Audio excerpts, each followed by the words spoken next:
suis responsable communication pour la ville de Vernouillet en Eure-et-Loire, une ville d'environ 13 000 habitants. Une ville assez atypique également puisque son centre-ville ne contient pas de commerce, a juste de la verdure et la mairie et la piscine. Les deux plateaux nord et sud, eux, sont des espaces commercialisés et d'habitation.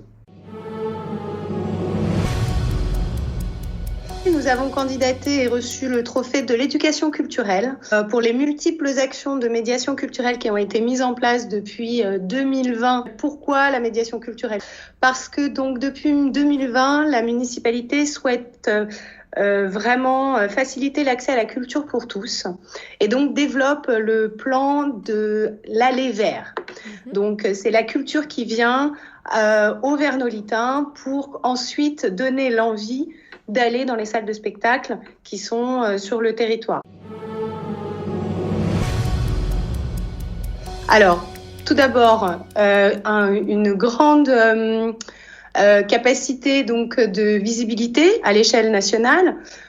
Donc ça nous a permis de montrer que c'est possible, que ça existe et que l'accès à la culture reste primordial et est un des chaînons primordiaux pour les enfants pour s'ouvrir au monde. C'est tout simplement la reconnaissance du travail accompli par nos médiateurs culturels, par le chef de service, mais aussi et surtout par les écoles, les instituteurs et les directeurs d'écoles qui acceptent que les services municipaux pour la culture prennent du temps pour les enfants sur leur temps d'école. Les services étaient enchantés, ravis qu'on ait pensé, évidemment, ils étaient plus que ravis qu'on ait pensé à leur travail. Donc le service culturel était vraiment enchanté, vraiment, enfin j'ai pas d'autres termes pour dire, tellement ils étaient reconnaissants qu'on ait pensé à la médiation culturelle, à présenter le travail de médiation culturelle qui était engagé sur la commune.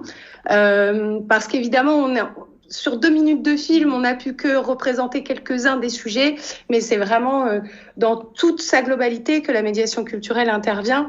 On n'a parlé que de l'école, mais elle marche aussi pour le sport, elle marche aussi, vraiment pour tous les aspects de la vie de l'enfant, de notre vie à nous, parce que les enfants d'aujourd'hui sont les citoyens de demain et qu'il est important de pouvoir leur ouvrir le monde, de pouvoir leur expliquer comment ça fonctionne et de tout mettre en œuvre pour eux. Le cadre d'accueil, je suis venue, donc j'ai été gentiment invitée. Donc je suis venue avec Damien Stéphaux, le maire de Vernouillet, et Sabrina Vini, sa première adjointe, qui est en charge de toute la participation citoyenne, et donc de la culture et des loisirs également.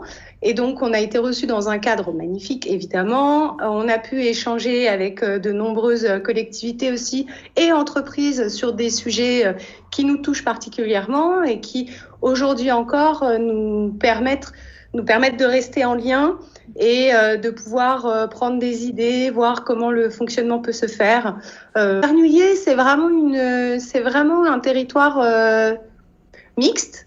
Dans toute sa splendeur, qui gagne vraiment à être connu. Donc n'hésitez pas à venir nous voir, on n'est pas loin de Paris. Voilà.